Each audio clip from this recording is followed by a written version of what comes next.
नमस्कार दोस्तों, मैं हूं आपके साथ सूर्यकांत जायसवाल आपके अपने यूट्यूब चैनल पे। आज हम देखेंगे विज्ञान से संबंधित कुछ बहुत ही महत्वपूर्ण प्रश्न। तो आइए देखते हैं पहला प्रश्न है, मृग तृष्णा उदाहरण है अपवर्तन का, पूर्ण आंतरिक परावर्तन का, विवर्तन का या प्रवर्तन का। मृग तृष्णा उदाहरण है पूर्ण आंतरिक परावर्तन का।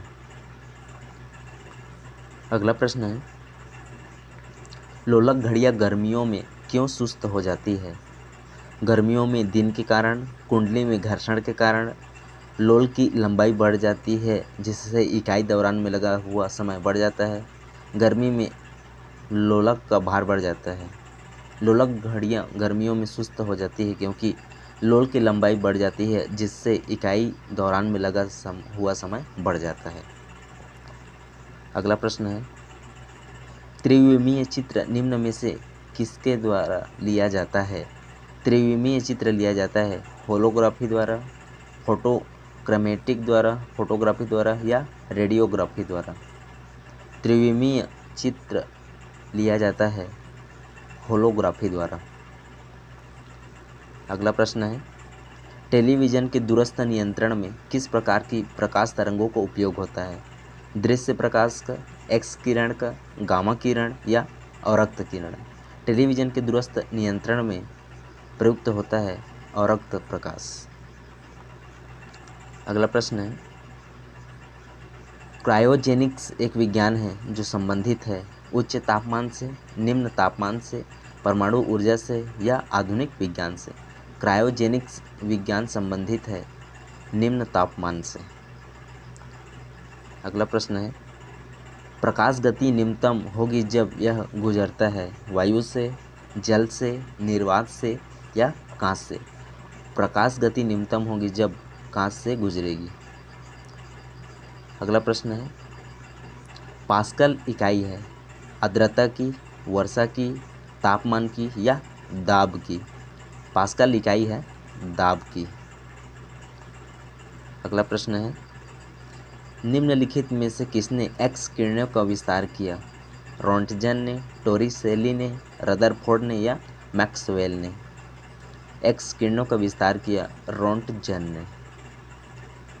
अगला प्रश्न है, रडार के आविष्कारक थे? रडार के आविष्कारक एच टेलर एवं लियो सियांग, जेएच टेस्ले, पीटी फैनथर्क, जी बल्तियार। रडार के आविष्कारक थे एच टेलर एवं लियो सियांग। अगला प्रश्न है, इंद्रधनुष बनने का कारण है? इंद्रधनुष बनने का कारण वायुमंडल में सूर्य किरणों का जल बूंदों द्वारा परावर्तन है। अगला प्रश्न है, कोयले की सबसे अच्छी प्रकार कौन सी है जिसमें सबसे अधिक कार्बन है? बिटुमिनस, एंथ्रासाइट, पीट या इनमें से कोई नहीं। कोयले की सबसे अच्छी प्रकार जिसमें सबसे अधिक कार्बन है वो है एंथ्रासाइट। अगला प्रश्न है, शराब में उपस्थित वह हानिकारक पदार्थ कौन सा है जिसमें अंधता होती है? शराब में उपस्थित वह हानिकारक पदार्थ कौन सा है? Ethyl alcohol, amyl alcohol, benzyl alcohol या मैथिल एल्कोहल। शराब में उपस्थित हानिकारक पदार्थ है मैथिल एल्कोहल। अगला प्रश्न है, जल में आसानी से घुलनशील है? जल में आसानी से घुलनशील है कार्बन, नाइट्रोजन, आयोडीन या अमोनिया। जल में आसानी से घुलनशील है नाइट्रोजन। अगला प्रश्न है, स्टेनलेस स्टील बनाने के लिए क्या प्रयोग में लाया जाता है? क्रोमियम और निकिल, निकिल व तांबा, क्रोमियम और बेंजीन या इनमें से कोई नहीं। स्टेनलेस स्टील बनाने के लिए प्रयोग में लाया जाता है क्रोमियम और निकिल का। अगला प्रश्न है, इनमें से कौन सा एक उर्वरक नहीं है? Ammonium sulphate, calcium sulphate, calcium ammonium nitrate, potassium nitrate. उर्वरक नहीं है कैल्शियम सल्फेट। अगला प्रश्न है, रेफ्रिजरेटर में सामान्यतः कौन सा प्रशीतक प्रयोग में लाते हैं? अमोनिया, नियान, नाइट्रोजन या फ्रेयान? रेफ्रिजरेटर में सामान्यतः प्रशीतक में प्रयोग लाते हैं फ्रेयान। अगला प्रश्न है,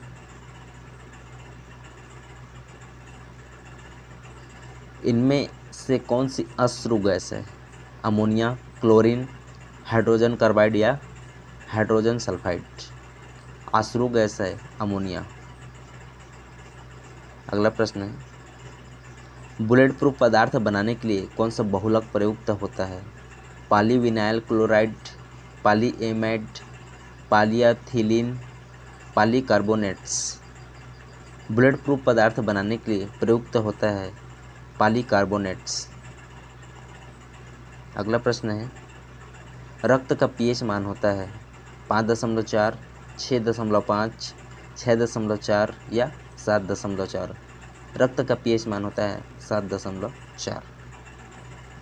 अगला प्रश्न है, acquired immune deficiency syndrome AIDS किसके कारण होता है? वायरस, प्रोटोजोआ, फंगस या बैक्टीरिया? एड्स होता है वायरस से। अगला प्रश्न है, इनमें से किसने स्वयं को हिंदुस्तान का तोता कहा था? मलिक मोहम्मद जायसी ने, अमीर खुसरो ने, रस खान ने या आमिर हसन ने? स्वयं को हिंदुस्तान का तोता अमीर खुसरो ने कहा। अगला प्रश्न है, अमीर खुसरो का जन्म स्थान है। अमीर खुसरो का जन्म स्थान एटा, कासगंज, कन्नौज या लखनऊ? अमीर खुसरो का जन्म स्थान है एटा। अगला प्रश्न है, अमीर खुसरो किसके शिष्य थे?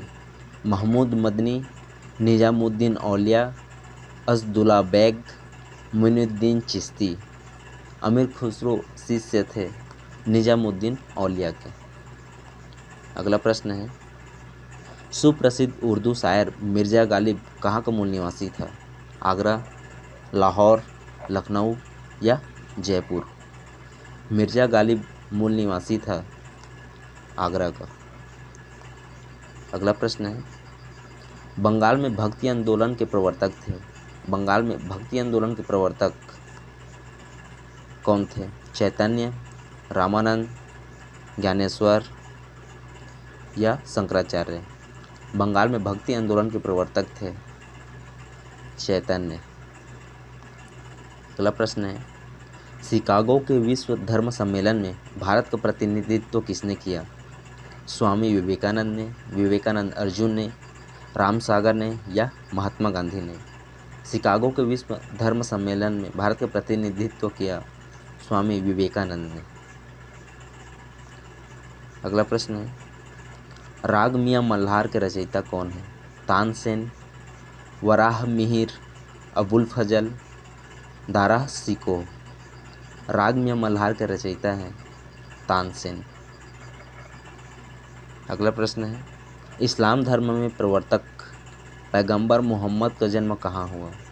इस्लाम धर्म के प्रवर्तक पैगंबर मोहम्मद का जन्म कहाँ हुआ? मक्का में, मदीना में, इस्लामाबाद में या फतेहपुर सिकरी में?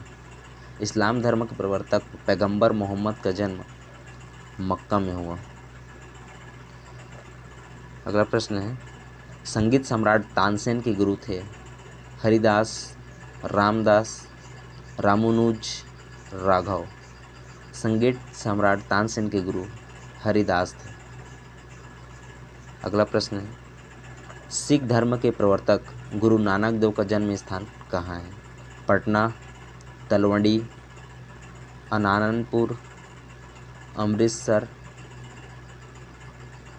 सिख धर्म के प्रवर्तक गुरु नानक देव का जन्म स्थान है तलवड़ी। अगला प्रश्न है, बौद्ध धर्म के प्रवर्तक गौतम बुद्ध की जन्म स्थली है लुम्बिनी, कुशीनगर, राजगिरी या कपिलवस्तु?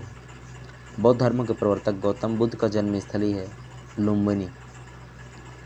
अगला प्रश्न है, कौन सा स्थान गौतम बुद्ध से संबंध नहीं है? पावापुरी, कुशीनगर, बोध गया या सारनाथ? गौतम बुद्ध से संबंधित नहीं है पावापुरी। अगला प्रश्न है, ईसा मसीह का जन्म कहाँ हुआ? बेथलहेम, बेबीलोन, एब्रो या बेरूत? ईसा मसीह का जन्म हुआ बेथलहेम। अगला प्रश्न है, महावीर स्वामी का जन्म कहाँ हुआ? कुंडाग्राम, पाटलिपुत्र, मगध या वारसाली?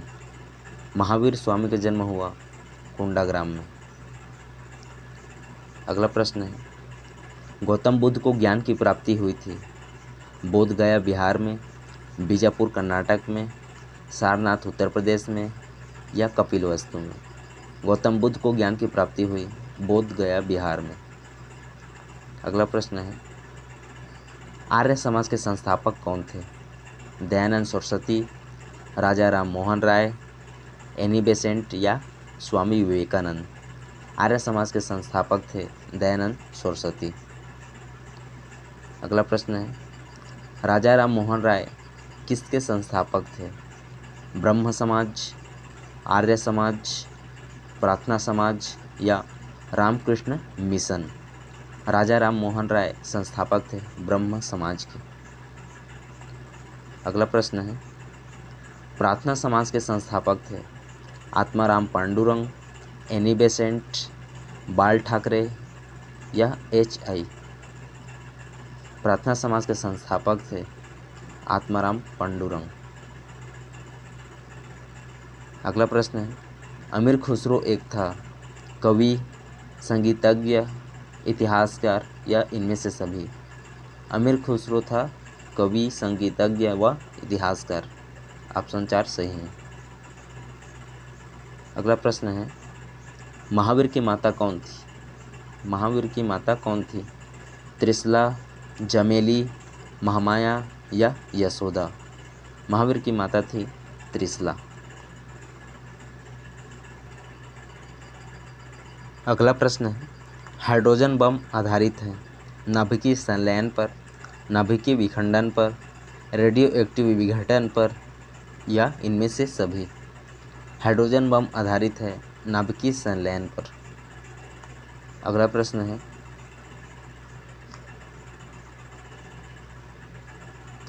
आइंस्टीन की खोजें हैं प्रकाश विद्युत प्रभाव, रेडियो एक्टिव सिद्धांत, विद्युत चुंबकीय या एक्स किरण?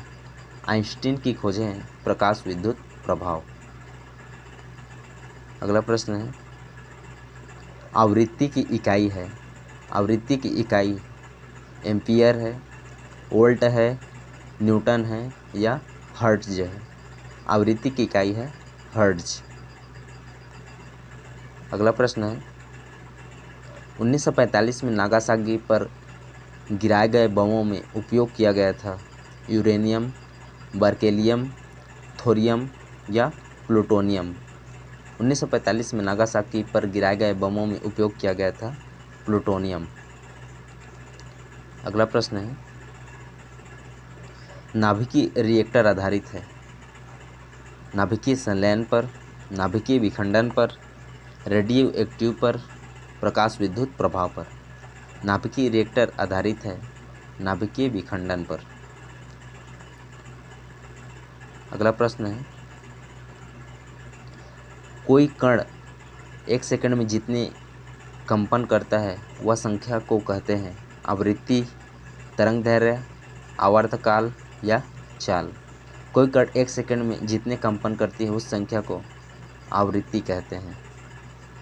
अगला प्रश्न है, वायु में ध्वनि की चाल 332 मीटर प्रति सेकंड होती है।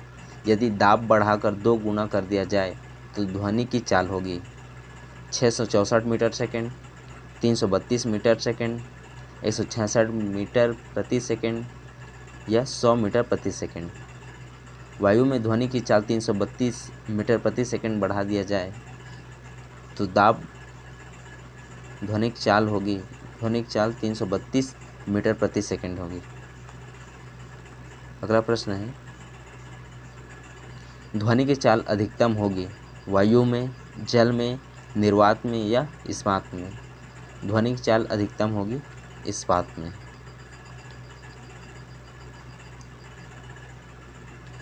अधिकतम परास प्राप्त करने के लिए किसी पिंड को निम्न कोण पर प्रक्षेपित करना होगा। 45 डिग्री, 90 डिग्री, 30 डिग्री या 60 डिग्री। अधिकतम परास प्राप्त करने के लिए किसी पिंड को 45 डिग्री पर प्रक्षेपित करना होगा। अगला प्रश्न है, एक व्यक्ति घूमते हुए स्टूल पर बाहें फैलाए खड़ा है। एकाएक वह बाहें सिकोड़ लेता है तो स्टूल का कोणीय वेग होगा, घट जाएगा, बढ़ जाएगा या अपरिवर्तित रहेगा, या इनमें से कोई नहीं। एक व्यक्ति घूमते हुए स्टूल पर बाहें फैलाए खड़ा है। एकाएक वह बाहें सिकोड़ लेता है तो स्टूल का कोणीय वेग बढ़ जाएगा। अगला प्रश्न है, सबसे पहला नाभिकीय रिएक्टर बनाया था आइंस्टीन ने, न्यूटन ने, रदरफोर्ड ने या फर्मी ने? सबसे पहला नाभिकीय रिएक्टर बनाया था फर्मी ने। अगला प्रश्न है, नाभिकीय रिएक्टर में नियंत्रक छड़ें निम्न पदार्थ की होती हैं? लोहे की, एल्युमिनियम की, कैडमियम की या हीरे की? नाभिकीय रिएक्टर में नियंत्रक छड़ें कैडमियम की होती हैं। अगला प्रश्न है, नाभिकीय विखंडन के लिए प्रयोग किए जाते हैं प्रोटॉन, इलेक्ट्रॉन, न्यूट्रॉन या इनमें से कोई नहीं? नाभिकीय विखंडन के लिए प्रयोग किए जाते हैं न्यूट्रॉन। अगला प्रश्न है, जब दो हल्के नाभिक मिलकर भारी नाभिक निर्माण करते हैं तो इस प्रक्रिया को कहते हैं नाभिकीय संलयन, नाभिकीय विखंडन, प्रकाश विद्युत प्रभाव या रासायनिक प्रभाव? जब दो हल्के नाभिक मिलकर भारी नाभिक निर्माण करते हैं तो इसे रासायनिक प्रभाव कहते हैं। अगला प्रश्न है, बैरोमीटर में पारे का एकाएक गिरना प्रदर्शित करता है तूफान का, स्वच्छ मौसम का, वर्षा का या हिमपात? बैरोमीटर में पारे का एकाएक गिरना प्रदर्शित करता है तूफान आने का। अगला प्रश्न है, एक कमरे में पंखा चल रहा है तो कमरे की वायु का ताप घटता है, बढ़ता है, न घटता है न बढ़ता है, पहले घटता है फिर बढ़ जाता है? एक कमरे में पंखा चल रहा है तो कमरे की वायु का ताप बढ़ता है।